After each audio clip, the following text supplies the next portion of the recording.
जय हिंद दोस्तों। बुलंद हौसले के एक नए एपिसोड में आप सबका फिर स्वागत है। आपने कभी ध्यान दिया है कि आयुष्मान खुराना ने जब अपना करियर स्टार्ट किया तो उनका नाम क्या था? और जब वो एक ऊंचे मुकाम पर पहुंचे तो उन्होंने अपने नाम में कुछ एडिशनल अल्फाबेट्स ऐड कर लिए थे। जी हाँ, आपने सही समझा। आज के इस एपिसोड के अंदर हम मूल्यों के बारे में जानकारी हासिल करेंगे। न्यूमरोलॉजी एक हिंदुस्तानी एस्ट्रोलॉजी और इस जो ये पूरी की पूरी एक श्रृंखला है, इसका एक बड़ा अहम हिस्सा माना जाता है। और आज आप सबके साथ इस विषय पर बात करने के लिए हमने सिद्धार्थ कुमार को बुलाया है। सिद्धार्थ एक बायोफार्मा स्ट्रेटजी कंसल्टेंट हैं, जिन्होंने एस्ट्रोन्यूरोलॉजी के साथ साथ life and relationship, culture expert, energy healer, music therapist और ब्रांड ग्रोथ कंसल्टेंट के रूप में भी काम किया है। उनके पास तकरीबन तकरीबन एक दशक या उससे ज्यादा का अनुभव है। वो न्यूमरो वानी के फाउंडर और चीफ हैप्पीनेस ऑफिसर भी हैं। और वो ज्योतिष और जो ये न्यूमरोलॉजी होती है ना ज्योतिषी के अंदर, और इसका हमारे वेदों से क्या अर्थ निकल करके आता है, इसके ऊपर उन्होंने काफी सारे पेपर्स और डॉक्यूमेंट्स भी लिखे हैं। तो मैं ज्यादा समय ना लेते हुए, क्योंकि उनके पास जो अथाह ज्ञान है वो जानना जरूरी है, ना कि ये जानना कि उन्होंने कितने शोध पत्र लिखे हैं। बट यस, उन्होंने 20 से अधिक शोध पत्र लिखे हैं, उनकी 2 बुक्स हैं और बहुत सारे उनके लेख हैं जो कि नेशनल और इंटरनेशनल मीडिया के अंदर पब्लिश हो चुके हैं। तो आइए, बिना समय इस चीज के ऊपर दिए हुए, मैं सिद्धार्थ को अपने श्रोताओं के सामने आमंत्रित करता हूं। सिद्धार्थ, आपका बुलंद हौसले में बहुत बहुत स्वागत है। Thank you so much. Siddharth, आप एक टेडेक्स स्पीकर रहे हैं। आप ईटी के ऊपर जितनी भी देश की जो जानी मानी जो मीडिया कंपनीज है उसमें आपका लेख, आपके परिचय के बारे में जितना कहा जाए वो कम है। तो आज जब हम अपना ये वार्तालाप शुरू कर रहे हैं तो मेरा आपसे पहला सवाल वो है कि जो ये न्यूमरोलॉजी होती है, इसके इतिहास या इसके जो उत्पत्ति है, इसके बारे में हमारे श्रोताओं को कुछ बताइए। बिल्कुल।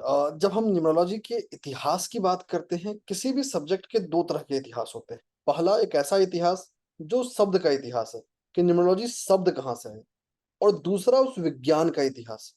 क्योंकि हम हमेशा देखते हैं कि जब हम एक मानव इतिहास की बात करते हैं तो समय समय पर चीजों का नाम बदला जा सकता है।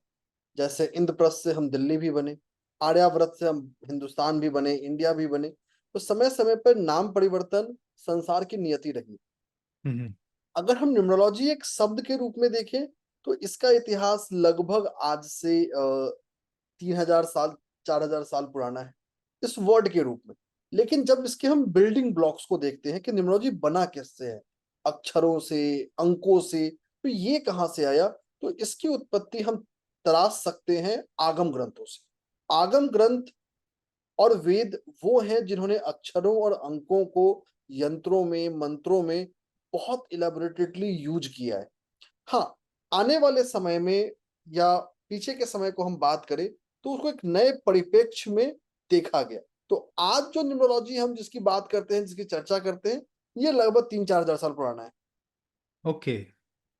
तो मेरे को एक चीज बताइए, ये बार बार सवाल ना जहन में आता है कि न्यूमरोलॉजी को जो ये संख्याएं होती हैं ना, दीज फिगर्स, ये हमारे जीवन को कैसे प्रभावित करती हैं सिद्धार्थ? देखिए, सबसे पहली चीज हमें ये समझना है, नंबर्स या जो भी ग्रह हैं, ये हमारे मनोभावों को प्रभावित करते हैं। किसी भी ओके। इंसान के अंदर दो तरह की सोच होती है। एक उनका चेतन मस्तिष्क, एक उनका अवचेतन मस्तिष्क। हम्म। अवचेतन मस्तिष्क दुनिया की सबसे पावरफुल चीज, जिसके आधार पर आप जो चाहें वो बना सकते हैं, जो चाहे वो बिगाड़ सकते हैं।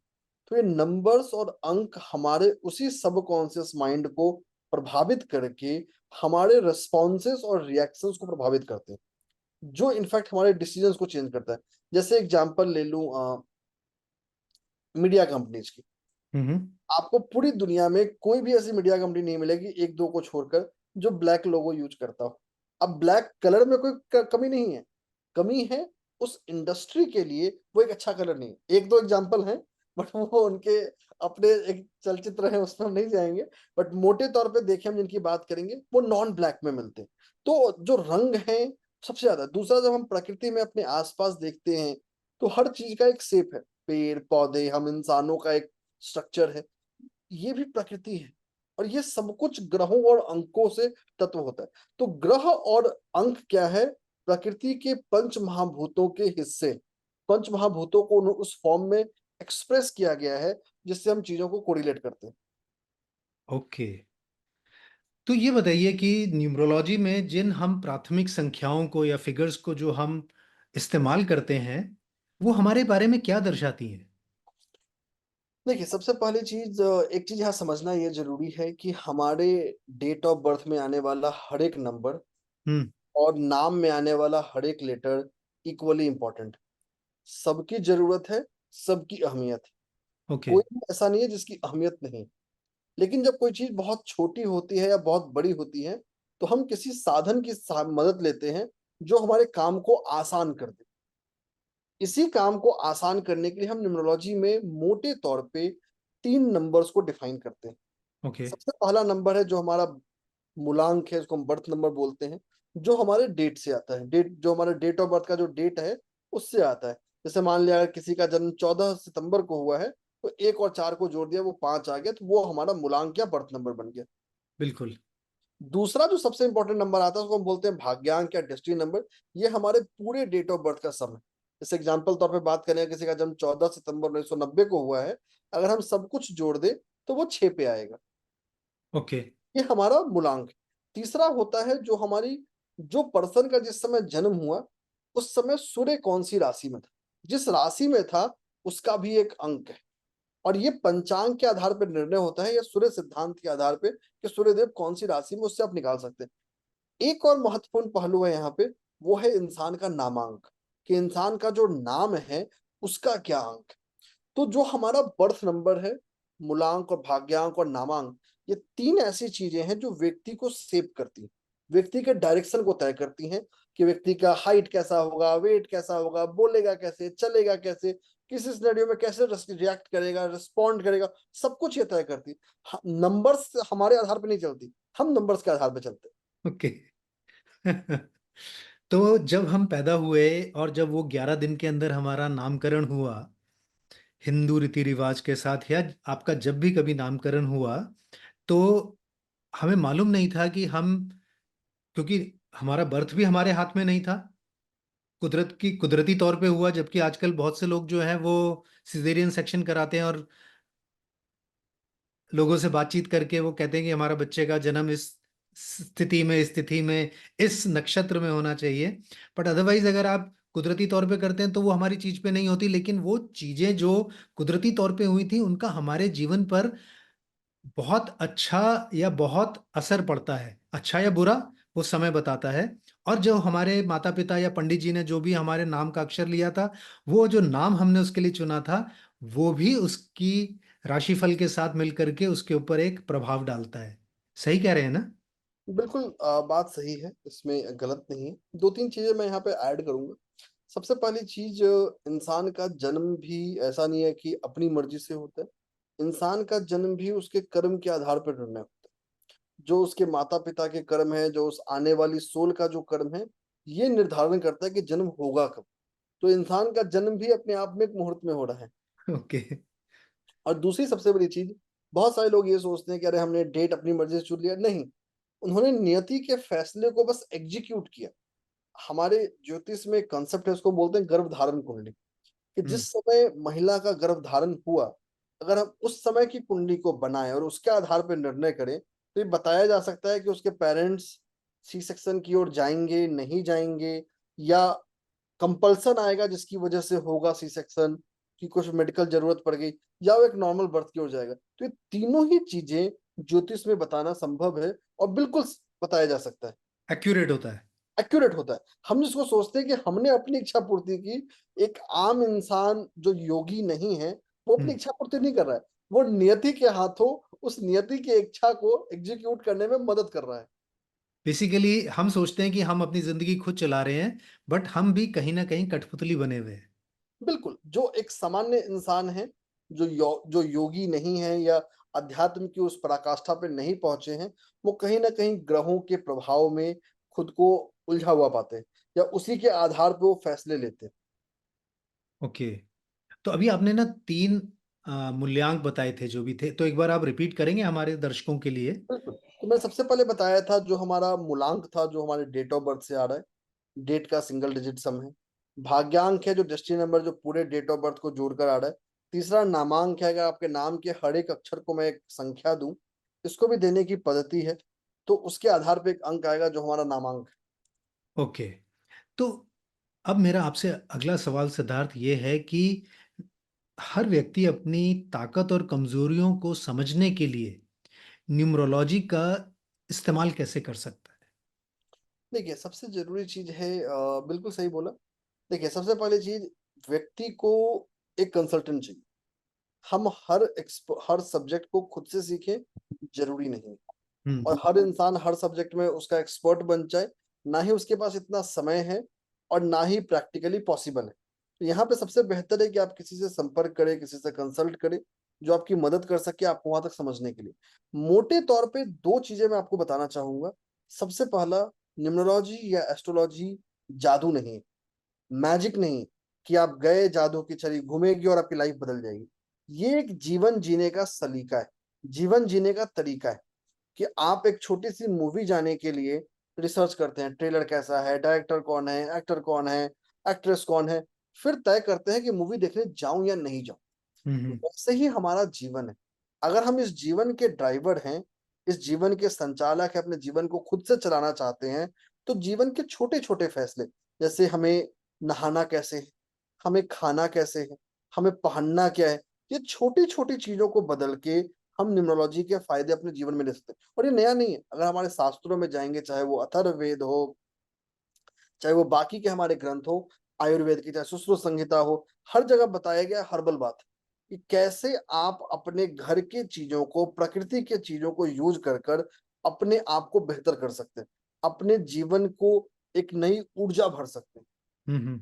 तो न्यूमरोलॉजी या एस्ट्रोलॉजी एक जीवन जीने का तरीका है, जिसको हम यूज कर सकते हैं छोटे छोटे चीजों को कस्टमाइज करके, कि हमें कौन सा मोबाइल नंबर यूज करना है, कौन सा ईमेल आईडी यूज करना है, कौन से कलर्स पहनने हैं, कौन से कलर्स नहीं पहनने हैं, कहाँ जाना है, कहाँ नहीं जाना है, सब कुछ तय कहता है। और काफी लोगों को लगता है, अरे इतना सब कुछ मुश्किल होगा, टफ होगा। ऐसा नहीं है। जब आप इन चीजों को करने लगेंगे, तो ये आपकी आदत बन जाएगी, ये आपके सबकॉन्शियस माइंड में एक इंप्रेशन बन जाएगा, मुझे यही प्रेफर करना है, मुझे यही करना है।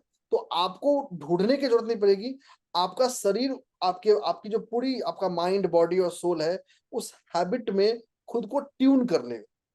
तो हमें खुद को, जैसे एक सिंपल एग्जांपल दूं मैं यहाँ पे, हम सब लोगों ने रेडियो देखा होगा, रेडियो पे हम्म। हम चैनल लगाते हैं, रेडियो वो वही बजाता है। इंसान के जीवन को वैसे ही समझ सकते हैं। हम अपने आप को जिस फ्रिक्वेंसी पे लगाएंगे, हमें प्रकृति से वही मिलने वाला है। तो हमें ज्योतिष की मदद से खुद को एक ऐसी फ्रिक्वेंसी पे सेट करना है जो प्रकृति के साथ सामंजस्य बनाए, यूनिवर्स के साथ सामंजस्य बनाए, और इंसान के जीवन को बेहतर कर सके। वाह। तो हमारे को अगर, वो कहते हैं ना कि अगर हम लाइफ में किसी के साथ रेजोनेट करना चाहते हैं, हम उसके साथ उसकी फ्रीक्वेंसी पे मीट करना चाहते हैं, तो हमें अपनी फ्रीक्वेंसी उसके साथ मैच करनी पड़ती है। बिल्कुल। तो सिद्धार्थ, क्या आप बता सकते हैं कि अगर हम किसी व्यक्ति की जीवन पथ संख्या की गणना करना चाहें तो उसे कैसे करें? आपने अभी बताया, और वो क्या चीज को दर्शाती है? अब हम थोड़ा सा एक्सप्लेन करेंगे इन चीजों को, हम देखिए, चाहेंगे कि आप करें। बिल्कुल, जब हम जीवन पथ संख्या की बात करें, तो आप लाइफ पाथ नंबर की बात करते हैं। लाइफ पाथ नंबर और डेस्टिनी नंबर दोनों एक ही चीज है।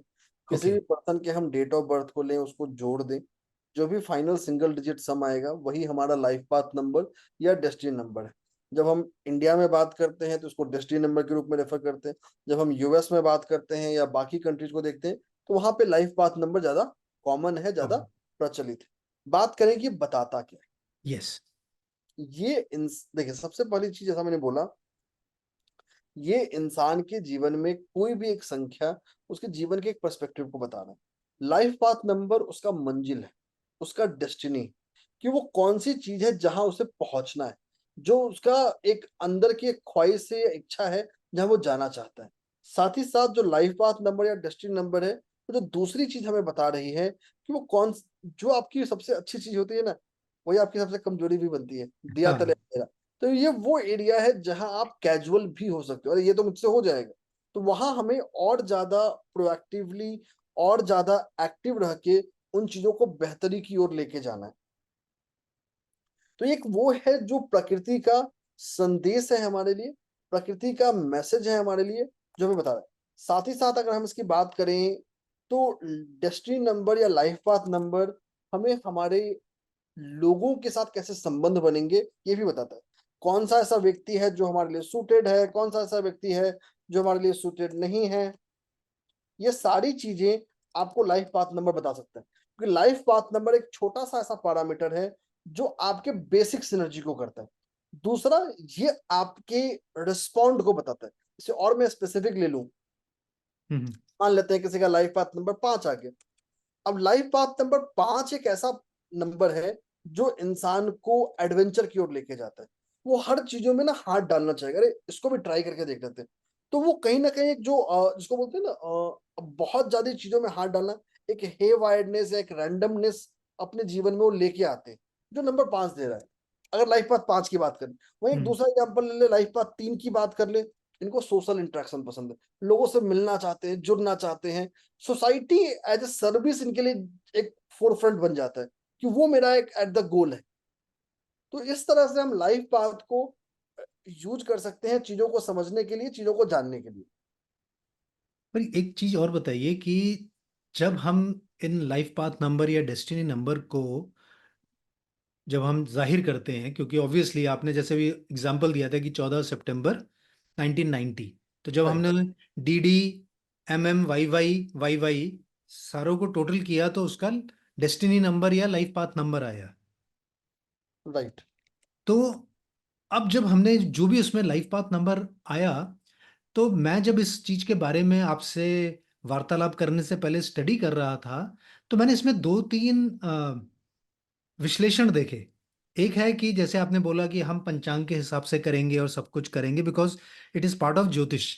राइट। वहीं पे मैं किसी के बारे में सुन रहा था, तो वो बोलते हैं, कहते हैं कि अगर आप सूर्योदय के पास होते हैं तो डिफरेंट होता है। अगर आप मिडनाइट के पास थे तो आपका जो डेट ऑफ बर्थ वाला जो डेट है वो एक दिन पहले हो जाएगा, बिकॉज हम ग्रिगोरियन कैलेंडर या जो जो इंग्लिश कैलेंडर है उसको नहीं यूज करते हैं।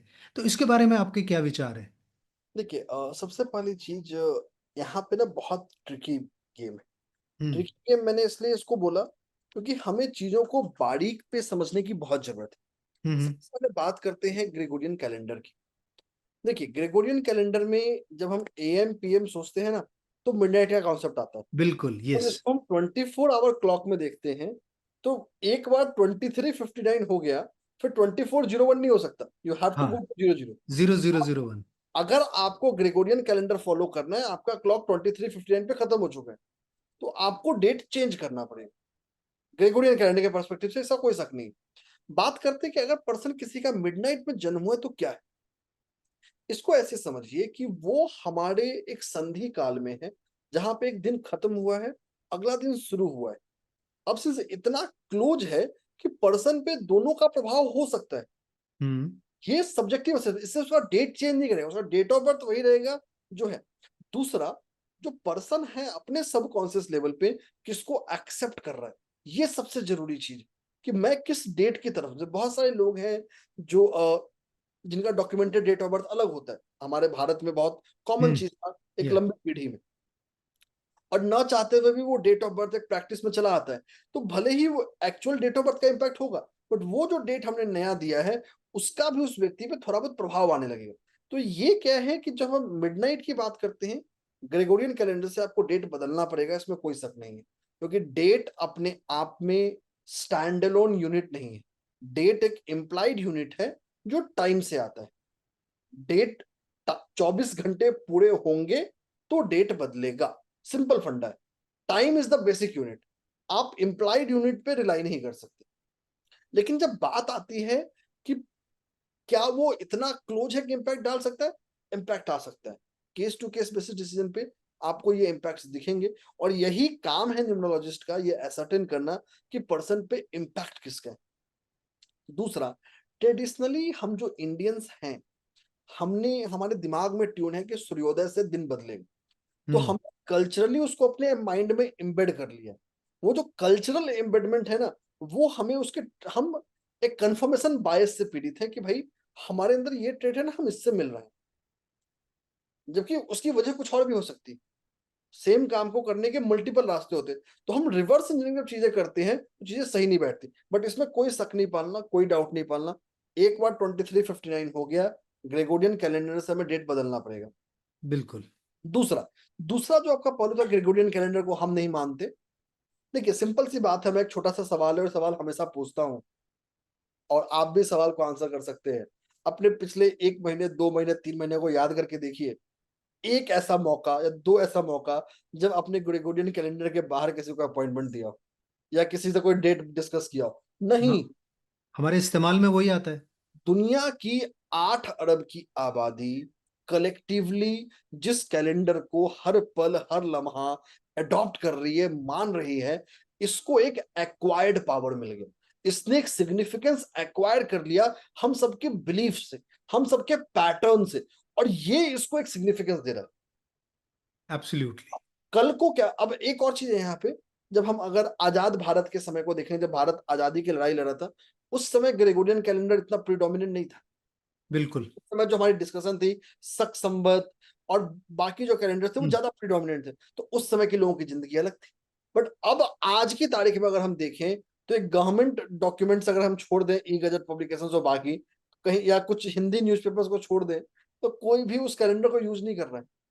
तो आम वो हमारे यूजर्स ने इसके सिग्निफिकेंस को बढ़ा दिया है, और ये सिग्निफिकेंस दिन दोगुना रात चौगुने की रफ्तार से बढ़ता जा रहा है। जैसे आज अगर आप किसी बड़े शहर के किसी स्कूल में चले जाएं, तो बहुत डाउटफुल है कि एक उसमें से काफी सारे बच्चे ये फेल कर जाएंगे बताने में कि हिंदी का पहला महीना कौन सा है। यस। शायद पता भी नहीं होगा। नहीं, मालूम नहीं होगा, और हिंदी के नंबर्स को भी वो रीड नहीं कर सकते। बिल्कुल। तो ये क्या, इसमें गलत सही बात नहीं, बात ये है कि हमारा जो कलेक्टिव थॉट पैटर्न है वो ग्रेगोरियन कैलेंडर की तरफ मूव कर गया। कल को हमारा अगर ये पैटर्न बदल जाएगा, हम किसी नए कैलेंडर को अडॉप्ट कर लेंगे, तो वहां भी परिवर्तन आएगा। एक बहुत बड़ा मिथ लोगों ने फैला दिया है कि न्यूमरोलॉजी सिर्फ ग्रेगोरियन कैलेंडर पे, ऐसा नहीं।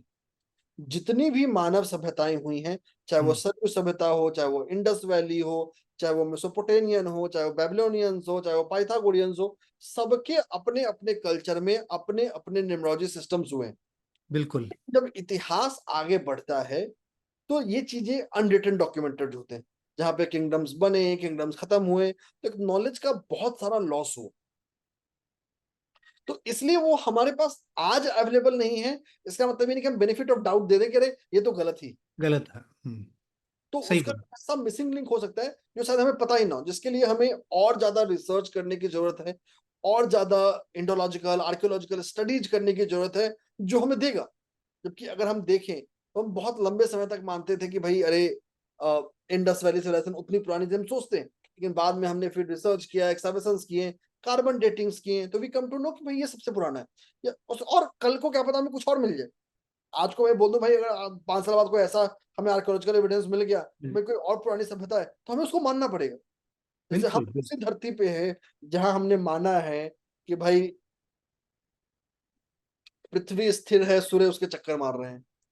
बहुत सारे साइंटिस्ट्स को रिसर्च करना पड़ा, जाके एस्टैब्लिश करना पड़ा, नहीं भाई नहीं, सूर्य स्थिर है, पृथ्वी उसके चक्कर मारती है। चक्कर मार। सही है। हमें पता चला नहीं, सूर्य भी स्थिर नहीं है, पृथ्वी सूर्य के चक्कर मार रही है, और सूर्य पूरे सोलर सिस्टम के साथ अपने एक्सिस के चक्कर मार रही है। तो साइंस हमेशा खुद को इवॉल्व करता है। तो सेम यहाँ पे है, हमें बहुत सिंपल रखना है। आज की तारीख में ग्रेगोरियन कैलेंडर सबसे ज्यादा यूज्ड है, कलेक्टिव बिलीफ पावर उसके साथ जुड़ा हुआ है, उसको एक मेजोरिटी का वोट मिला है, इसलिए उसका इम्पैक्ट हम पे है। I think sounds very logical कि जब 8 बिलियन पॉपुलेशन जब उसको एक्सेप्ट कर रही है तो उसके अंदर ऑटोमेटिकली इतने लोगों की जो ताकत है, उनकी जो बिलीफ है, वो उसको पावरफुल बना रही है। Very true. तो एक चीज बताइए सिद्धार्थ, कि जब हम कैरियर प्लानिंग करते हैं या अपनी पर्सनल डेवलपमेंट को देखते हैं, तो उसमें न्यूमरोलॉजी को हम कैसे इस्तेमाल कर सकते हैं? क्योंकि लोगों का अल्टीमेटली जो सबसे बड़ा चैलेंज होता है कि मैं ग्रो कैसे करूं। बिल्कुल बिल्कुल सही बात। देखिए, दो चीजें, बिल्कुल आपकी बात सही है। हर इंसान का एक चैलेंज है कि हम लाइफ में ग्रो कैसे करें, खुद को बेहतर कैसे बनाएं। अब देखिए, अगर हम सिर्फ न्यूमरोलॉजी के बेस पे या सिर्फ एस्ट्रोलॉजी के बेस पे करियर सेट करेंगे तो भी काम नहीं बनेगा। हो सकता है आपका उसमें इंटरेस्ट ही ना, हम्म। आपका उसमें इंक्लाइनेशन ही ना। आपको अपने इंटरेस्ट एरियाज को न्यूमरोलॉजी के साथ मिलाना पड़ेगा। ओके। मतलब आपका कॉमन इंटरेस्ट, आपका कॉमन सेंस, आपकी साइकोलॉजिकल असेसमेंट प्लस न्यूमरोलॉजी, ये आपको एक ऐसे मुकाम तक पहुंचाएगी जो बताएगा ये आपके लिए सबसे सूटेड है, ये आपके लिए सबसे बेहतर है। किसी भी एक एक्सट्रीम में जाना हमारे लिए गाइडेंस है। हम सिर्फ न्यूमरोलॉजी को फॉलो करें वो भी गलत है, सिर्फ अपने इंटरेस्ट को फॉलो करें वो भी गड़बड़ हो सकता है। ये वजह है कि बहुत सारे लोगों के इंटरेस्ट बदलते हैं, कोई इंजीनियर है बाद में साधु बन गया, कोई साधु है बाद में जाके किसी और प्रोफेशन में चला गया, एंड दिस हैपेंस। ये इसलिए होते हैं क्योंकि हमने दोनों को मैरी नहीं किया। तो हमें कॉमन अंडरस्टैंडिंग को न्यूमरोलॉजी के साथ एक मैरी करके एक हॉलिस्टिक कॉम्बिनेशन बनाना है जो हमें बेहतर बनाए। दूसरा सबसे जरूरी चीज कि जो हमारे पास क्षमता है उसको हमें एग्जीक्यूट भी करना पड़ेगा। हमारे एक बहुत बड़ा मिथ है न्यूमरोलॉजी एस्ट्रोलॉजी के बारे में कि ये हम्म। भाग्य का विज्ञान है, नहीं, ये कर्म का विज्ञान है। ओके। किसी भी जो हमारे डेट ऑफ बर्थ में या हमारे कुंडली में जो कुछ छुपा है वो एक पोटेंशियल है। उस पोटेंशियल को पाने के लिए हमें एक्शन करना पड़ेगा। अगर हम एक्ट नहीं करेंगे तो कुछ काम नहीं आएगा। और ये बहुत क्लियरली हमारे शास्त्रों में इलस्ट्रेटेड है कि आपको एक्ट करना है। आपका जो फोकस्ड एक्शन है वो आप तक, आपको वहां तक पहुंचने में आपकी मदद करेगा। जैसे हम अगर इस दीवार को तोड़ने बैठे शायद हम ना तोड़ पाए, लेकिन अगर हम जेसीबी ले आए या हथौड़ा ले आए तो हम जल्दी से तोड़ लेंगे। तो वो जो जेसीबी या हथौड़ा है जो हमें राइट फोकस दे रहा है, वही काम एस्ट्रोलॉजी और न्यूमरोलॉजी का है जो हमें सही दिशा दे रहा है कि ये दिशा है, ये कैरियर चॉइस है जो तुम्हारे इंटरेस्ट को मैच कर रहा है, तुम्हारे पॉसिबिलिटीज को मैच कर रहा है। अब इधर बढ़ो और आंख बंद करके इसको क्रैक करो। मेक सेंस कि हमें एक कॉमन ग्राउंड ढूंढना पड़ेगा जहाँ पे जो हमारा समय के साथ या जो हमारा न्यूमरोलॉजी के साथ जो रिश्ता है, मतलब हम एक एक्सट्रीम में इसको नहीं एक्सेप्ट कर सकते। बिल्कुल। सिद्धार्थ, मैंने एक और चीज देखी कि हम जब अपने रिलेशंस में कंपैटिबिलिटी की बात करते हैं या पार्टनर्स के साथ रिलेशनशिप की बात करते हैं, तो वहां पे भी कहीं ना कहीं लोगों को चैलेंजेस का सामना करना पड़ता है। इसमें न्यूमरोलॉजी कैसे मदद करती है? क्या हम न्यूमरोलॉजी की मदद से अपने रिलेशनशिप्स में एक बेहतरी, एक बदलाव ला सकते हैं?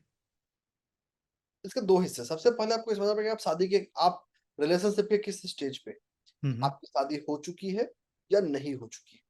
अगर आपकी शादी नहीं हुई है तब तो आपके पास काफी फ्रीडम है कि आप एक सही पार्टनर का चुनाव कर सकते हैं जिसका नाम और जिसका डेट ऑफ बर्थ आपके साथ सिंक्रोनाइज्ड हो, आपके साथ बेटर। एक और चीज, और और ये मैं बहुत रिस्पॉन्सिबिलिटी के साथ बोल रहा हूँ, शादियां नहीं चलने की एक बहुत बड़ी वजह है गलत मुहूर्त पे शादी करना। हमारे शास्त्रों में शादी को एक 16 संस्कार का हिस्सा बनाया गया है हम्म। जिसके सही मुहूर्त पे होना बहुत जरूरी है। लेकिन पिछले 15 20 25 सालों में क्या हुआ है कि हम उस मुहूर्त को फॉलो नहीं कर पाते ड्यू टू एनी रीजन। कभी बारात डिले हो गया, कभी कुछ डिले हो गया। और अभी तो नई प्रायोरिटीज आ गई है, कभी हमें तो डेट संडे ही चाहिए, हमें तो डेट सैटरडे ही चाहिए। अब मैं मुहूर्त बना नहीं सकता, या कोई भी एस्ट्रोलॉजर मुहूर्त बनाने वाला नहीं होता है, वो मुहूर्त बताने वाला होता हम्म। है। तो एक सही मुहूर्त का चुनाव बहुत जरूरी है। ओके। और ये मेक और ब्रेक मोमेंट होता है। दूसरा, अगर आपकी शादी हो गई तब आप इस साइंस को यूज कर सकते हैं ये समझने में कि मेरी चीजें क्या है आज की तारीख में, और हम नाम को चेंज करके या नाम को परिवर्तन करके चीजों को बेहतर कर सकते हैं, कि भाई नाम में कुछ ऐसा करेक्शन ले आए जो रिलेशन को बेटर करे। और सिर्फ इतना ही नहीं, हमारे शादी के आसपास की चीजें, जैसे अगर हम शादी से पहले बात कर रहे हैं तो शादी में डेकोर किस कलर का होगा, हम जहां शादी कर रहे हैं क्या उस जगह का वास्तु सूटेड है हमारी शादी को करने के लिए, क्योंकि आज शादियां घर में नहीं हो रही, आज शादियां मैरिज हॉल में हो रही हैं, बिल्कुल। और वहां का हमें हिस्ट्री कुछ नहीं पता। तो हमें वेडिंग डेकोर, वहां के कलर्स, हमने कौन से कलर्स के कपड़े पहने, हम सब कुछ कस्टमाइज कर सकते हैं, कौन सी गाड़ी से हमें जाना है। तो इसीलिए मतलब ये बड़ा अच्छा आपने सवाल पूछा। मतलब शायद इंडिया में हमारे अलावा बहुत ज्यादा लोग नहीं करते हैं, सॉरी। हम पूरा 360 डिग्री वेडिंग करते हैं। 360 डिग्री वेडिंग का मतलब कि आपको कुंडली मिलान तो सिर्फ एक हिस्सा है, आपका डेकोर कैसा होगा, आपका वास्तु कैसा, जहां शादी करेंगे वहां का वास्तु आपके लिए सूटेड है या नहीं, ये हम तय करते हैं। प्लस वहां के डेकोर्स, फ्लावर्स, मुहूर्त, गाड़ियां, सब कुछ कस्टमाइज करके आपको बेहतर बनाते हैं। एक और चीज, और ये सिर्फ इनके लिए नहीं है, मतलब अभी बहुत सारे ऐसे मैरिज बैंक्वेट्स है जो मेरे पास आए हैं कि हम कैसे अपने वेन्यू को कर सकते हैं कि हमारा वेन्यू अच्छा हो, क्योंकि परसेप्शन बहुत है, ये शादियां टिकती है तो वहां लाइन लग जाएगी लाइन लोगों लग जाएगी, बिल्कुल। And it is working out, ये काम कर रहा है लोगों के लिए।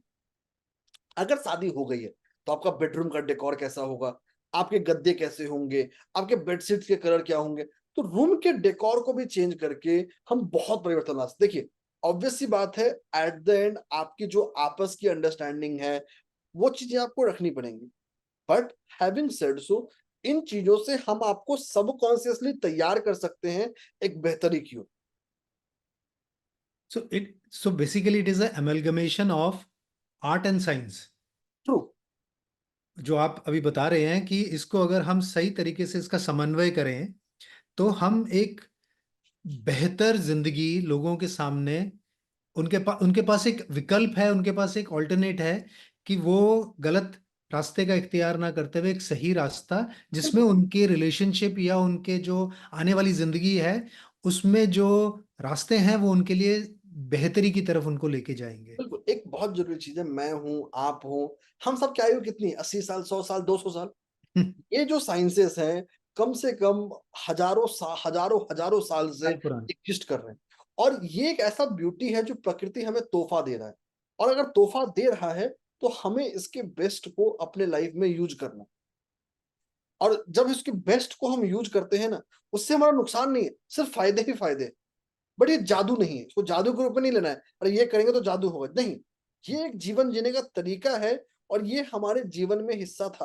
अगर हम आज से 30 साल पहले चले जाएं, ठीक एक जनरेशन पहले, तो चीजें हमारे फैमिली इकोसिस्टम्स में इनग्रेन्ड थी, जो हमें चीजें सही और गलत अपने आप बता रही थी। बता रही थी। हमारे हर कल्चरल बिलीफ सही हो जरूरी नहीं है, जहां जरूरी। गलत था हमने उसको हटाया भी, सती हम्म। प्रथा बंद भी हुआ। जहां सही था, हमें तो कोई चीज पुराना है इसलिए गलत है, ये सोच गलत है, हर पुरानी चीज गलत नहीं। तो मैं हम एक बड़ा इंटरेस्टिंग चीज यहाँ पे ऐड करता हूँ, थोड़ा सा डेविएट करते हुए। हर देश का दो तरह की विरासत होती है, एक होती है उसकी बौद्धिक विरासत, इंटेलेक्चुअल हेरिटेज, दूसरा होता है उसका कल्चरल हेरिटेज, हमारे मंदिर, हमारे मस्जिद, हमारे मॉन्यूमेंट्स, इनकी हम तारीफ कर रहे हैं। बट जो हमारी बौद्धिक विरासत है, चाहे वो आयुर्वेद हो, चाहे वो ज्योतिष हो, चाहे वो मसाज थेरेपी हो, चाहे वो पेंटिंग्स हो, चाहे वो आर्ट हो, चाहे क्राफ्ट्स हो, हमें इनको टैप करना है। और ये वो चीजें हैं जो ना सिर्फ इंसान के जीवन को बेहतर बना सकती हैं, बल्कि लोकल इकोनॉमिक सेंटर्स बना के कंट्री के इकोनॉमी को भी एक ग्रोथ एक्सेलरेशन दे सकती beautiful. I think this message must go to, और अगर हमारे श्रोता सुन रहे हैं तो हम एक बहुत पुरानी सभ्यता का हिस्सा हैं, और ये वो सभ्यता है जिसने शून्य का भी आविष्कार किया था। है। बिल्कुल। और हम जब शून्य से, आप हम कहते हैं ना कि किसी भी चीज को अगर शून्य से गुणा करें या शून्य से गुणा करें तो वो खत्म हो जाती है, और शून्य से डिवाइड करें तो वो इन्फिनिटी बन जाती है। बिल्कुल।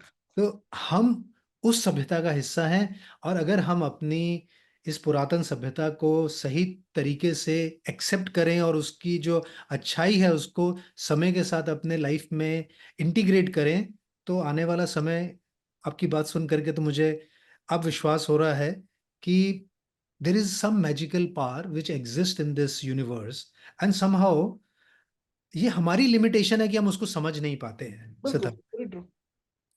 और जो जो चीज हमें समझ में नहीं आती है वो हमारे लिए निरर्थक हो जाती है। It actually it does not exist for me, क्योंकि वो मेरी समझ के बाहर है, वो मेरी समझ के परे है। ट्रू।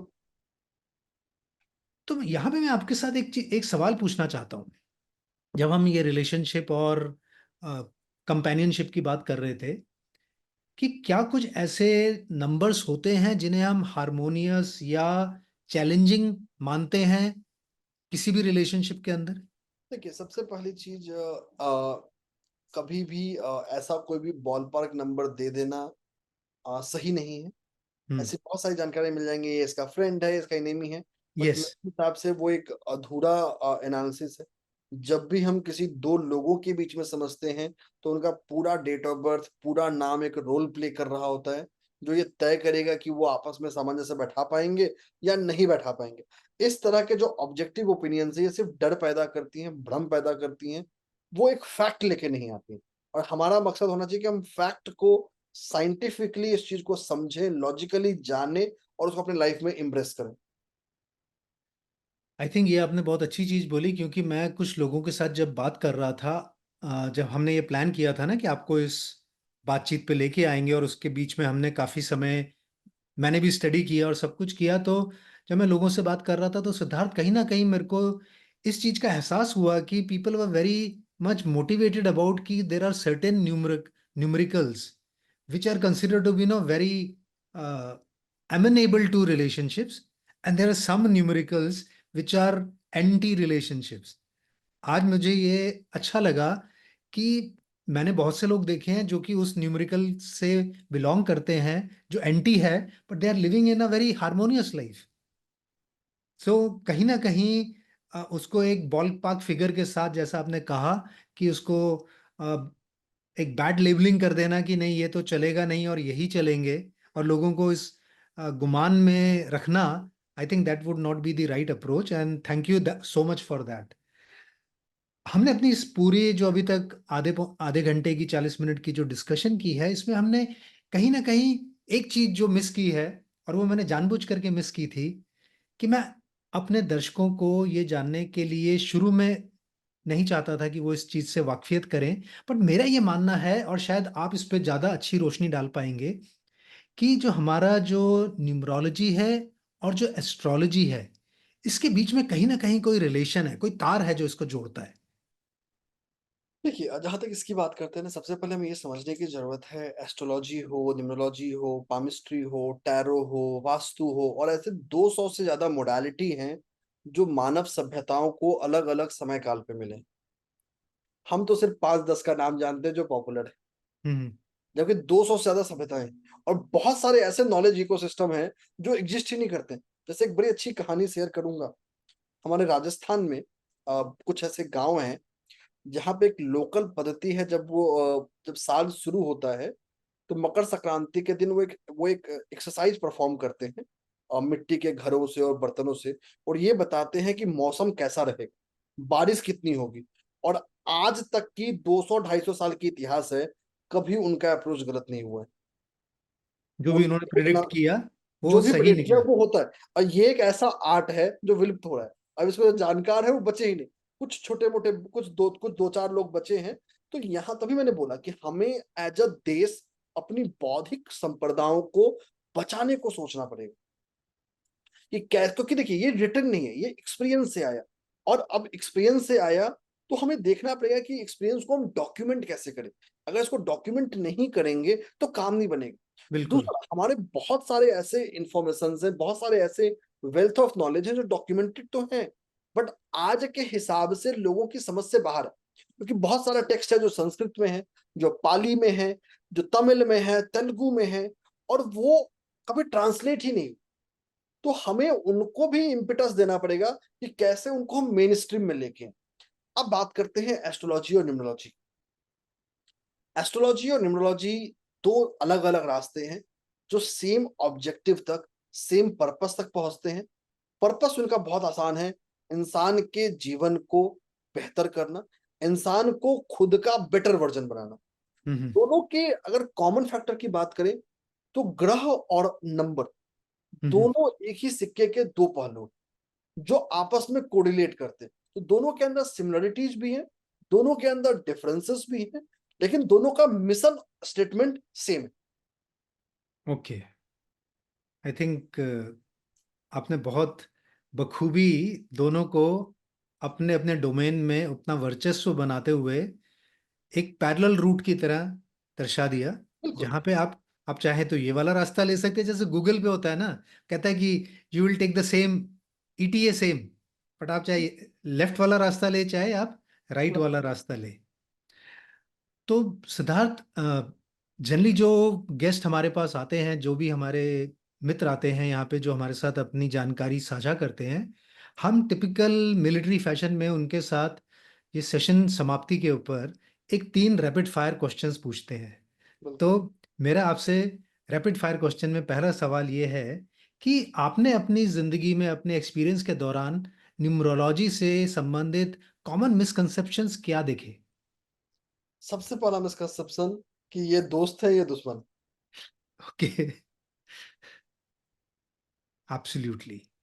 लोगों को इसकी जानकारी नहीं है कि how they should accept it as a बिल्कुल। फ्रेंड और अ फो। बिल्कुल। आप न्यूमरोलॉजी का फ्यूचर में जो एवोल्यूशन है उसको किस तरीके से देख रहे हैं? देखिए, न्यूमरोलॉजी के फ्यूचर की एवोल्यूशन की बात करें, अभी जर्नी शुरू हुई। जब हम चीजों की बात करते हैं, चीजों की चर्चा करते हैं, तो इसका भी हम सिर्फ पर्सनल लाइफ एस्पेक्ट देख रहे हैं कि इंसान के पर्सनल जीवन को कैसे बेहतर कर सकता है, कैरियर को, रिलेशनशिप को। बट इसको बिजनेसेस भी उतने ही यूज कर सकते हैं। जैसे एक छोटा सा जब सफर करूं, अभी हम काम कर रहे हैं कुछ स्टोर्स के साथ, जहां हमने उनके स्टोर्स में ऐसे अरोमाज डिप्लॉय किए हैं जो कस्टमर को आते ही ज्यादा पैसे खर्च करने के लिए प्रेरित करता है। ओके। और ये हमारे पास पीओवी है, जहां हमने एमपीवी मतलब मल्टीपल स्टोर्स में किए हैं कि उनकी एवरेज ऑर्डर वैल्यू जो है segmented with same marketing efforts उस अरोमा की वजह से बढ़ी। एंड जब हमने लोगों को एनोनिमाइज सर्वे किया कि ऐसा क्या हुआ कि आपने ज्यादा खर्च किया, तो दे हैव मेंशन कि we just failed to spend. और और they felt that's good. A they commendable. Felt, yeah. और ये सिर्फ एक नहीं, ऐसे बहुत सारी चीजें हो सकती हैं। एंड ग्लोबली लोग इसको यूज करते हैं, डायरेक्टली या इनडायरेक्टली। तो इसका जो न्यूमरोलॉजी का जो रियल एक्सपेंशन है, वो होगा बिजनेस प्रॉब्लम्स को सॉल्व करने के लिए हम कैसे कर सकते हैं। मैं हमेशा एक चीज बोलता हूँ, और शायद हो सकता है कि आज की तारीख में ओवर ऑप्टिमिस्टिक हूँ, बट मैं हूं तो हूँ। जो मैंने बोला, भारत की जो बौद्धिक विरासत है, चाहे वो ज्योतिष हो, चाहे वो आयुर्वेद हो, चाहे हमारे अरोमा थेरेपीज हो, चाहे हमारे वो वेलनेस सेंटर्स हो, ये इंडियन इकोनॉमी में $1 ट्रिलियन ऐड करने की कैपेबिलिटी रखता है। और इसकी सबसे बड़ी खासियत है कि हम एक डिसेंट्रलाइज्ड इकोनॉमी स्ट्रक्चर्स पैदा कर सकते हैं, जहां ये सिर्फ कुछ बड़े शहरों तक सीमित ना रहे। भारत के लेंथ एंड ब्रेथ पे, north to south, east to west, हम हर जगह बौद्धिक संपदाओं को आइडेंटिफाई करें, नर्चर करें, उनमें इन्वेस्ट करें, और उनको एक ऐसा इकोनॉमिक जोन बनाए जो ना सिर्फ डायरेक्ट एम्प्लॉयमेंट्स बनाए, इनडायरेक्ट एम्प्लॉयमेंट्स क्रिएट करे। और हमने किया है। सिंपल, अगर हम अयोध्या में राम मंदिर को देख ले, उसने उस काम को किया है। हम आज यहाँ देहरादून में चले जाएं या उत्तराखंड में चले जाएं, बहुत सारे वेलनेस रिजॉर्ट्स हैं। सेम गोस टू आप मैसूर में चले जाएं, बहुत सारे अरोमा थेरेपी सेंटर्स हैं। तो हमें इनको एक स्ट्रक्चर्ड फॉर्म में, शायद मुझे लगता है कि यहाँ पे सरकार को एक एक्शन लेने की जरूरत है कि हमारे जो स्टार्टअप इंडिया प्रोग्राम्स या बाकी जो प्रोग्राम्स है, यहाँ पे हमें वेलनेस फोकस बनना पड़ेगा कि कैसे हम अपने ट्रेडिशनल इंटेलेक्चुअल कैपिटल को कैपिटलाइज करें, और ये देखें कि हम इससे एक्सपोर्ट्स ड्राइव कर सकते हैं। और ये क्षमताएं हैं जो इंडिपेंडेंट लोग अलग अलग छोटे छोटे कैपेबिलिटी पे कर रहे हैं, बट जब उनको हम स्केल देंगे तो ये बड़े स्केल को लेके जा सकते हैं। तो ये एक इवोल्यूशन है जो मैं देख रहा हूं, जो आने वाले समय में आएगा। Absolutely, I think there is a lot that the startup ecosystem इस क्षेत्र में घुस करके एक क्रांति ला सकता है और लोगों को जीविका अर्जन करने का एक नया जरिया भी दे सकता है। बिल्कुल। एक इम्पॉर्टेंट चीज है कि अगर एक नया इंसान, जैसे जो भी लोग आपके हमारी इस वार्तालाप को सुन रहे हैं, अगर वो स्वतंत्र रूप से जो ये न्यूमरोलॉजी है, अगर इसके बारे में जानकारी लेना चाहते हैं, तो उनके पास क्या ऑप्शंस है? देखिए, जिनको जानकारी लेना है आज की तारीख में, जहां तक मेरी जानकारी है, भारत का कोई भी यूजीसी रिकॉग्नाइज्ड यूनिवर्सिटी या कॉलेज कोई कोर्स नहीं चलाता। इसके लिए आपको इंडिपेंडेंट एक्सपर्ट्स के पास ही जाने पड़ेंगे। जो इंडिपेंडेंट एक्सपर्ट्स है उनके साथ पढ़ना पड़ेगा। हाँ, बहुत सारी किताबें हैं, बहुत सारे बुक्स हैं जिनको आप पढ़ सकते हैं, और बहुत सारा आपको सेल्फ स्टडी और रिसर्च करना पड़ेगा। ये मैं हमेशा बोलता हूँ, एस्ट्रोलॉजी और न्यूमरोलॉजी की पढ़ाई बाहर नहीं, अंदर होती है। आपका जो उस इंफॉर्मेशन को अप्लाई करने की एबिलिटी, वो जरूरी है। बट आज की तारीख में इंडिपेंडेंट ट्रेनर्स के साथ ही पढ़ना एकमात्र ऑप्शन आपके पास है। एब्सोल्युटली।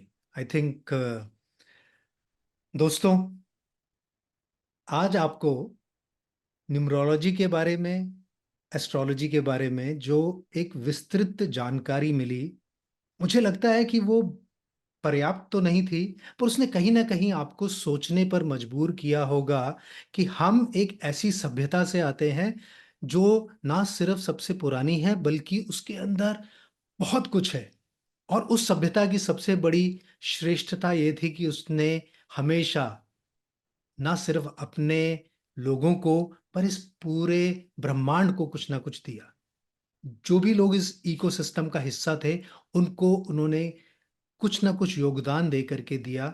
जैसे सिद्धार्थ ने बताया कि जिस नॉलेज की हम बात कर रहे हैं, वो नॉलेज सिर्फ एक पर्टिकुलर सभ्यता की विरासत नहीं थी, पर हर एक अलग अलग सभ्यता के अंदर उसका अपने हिसाब से विकास हुआ।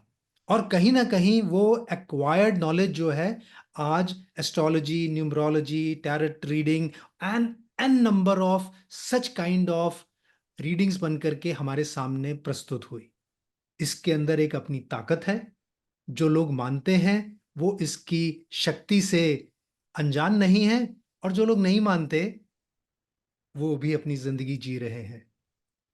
जिसने इसकी शक्ति का एहसास किया है, वो इससे और ज्यादा जानकारी चाहता है।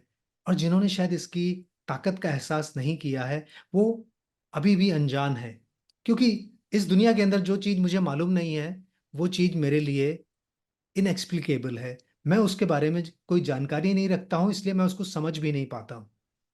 तो अगर आप सिद्धार्थ से जुड़ना चाहते हैं, एस्ट्रोलॉजी, न्यूमरोलॉजी और जो भी वो बाकी सारा कार्य करते हैं, जैसे वो कॉरपोरेट्स को मदद करते हैं, वो इंडिविजुअल्स को मदद करते हैं, वो स्टोर्स को मदद करते हैं, वो जिंदगी के हर एक उस पहलू को मदद करते हैं जहां पे आप अपना पर्सनल विकास या अपनी ऑर्गेनाइजेशन के विकास को बुलंद करना चाहते हैं, तो वो आपकी मदद कर सकते हैं।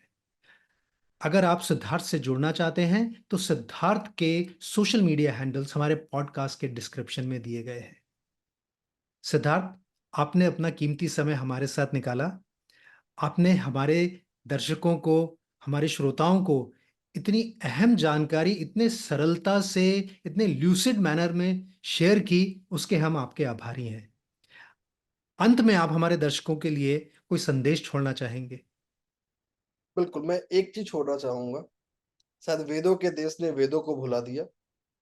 कोलेब्रेशन की है जो ऋग्वेद ने सिखाया, जो हमें अपने जीवन में अपनाना चाहिए। और हमेशा एक सबमिसिव थॉट में रहना चाहिए कि एक समय में दो पर्सपेक्टिव सही हो सकते ब्यूटिफुल। दिस हैं। Is so amazing. यस, कहीं पर भी नहीं लिखा हुआ है कि हमें सिर्फ एक पर्सपेक्टिव के साथ जीना है। एंड विद दैट थॉट, दोस्तों, बुलंद हौसले का आज का एपिसोड यहीं पर समाप्त होता है। हमें आपके विचारों का और आपकी प्रतिक्रिया का इंतजार रहेगा। Till we meet next time, अपने हौसले बुलंद रखिएगा। जय हिंद।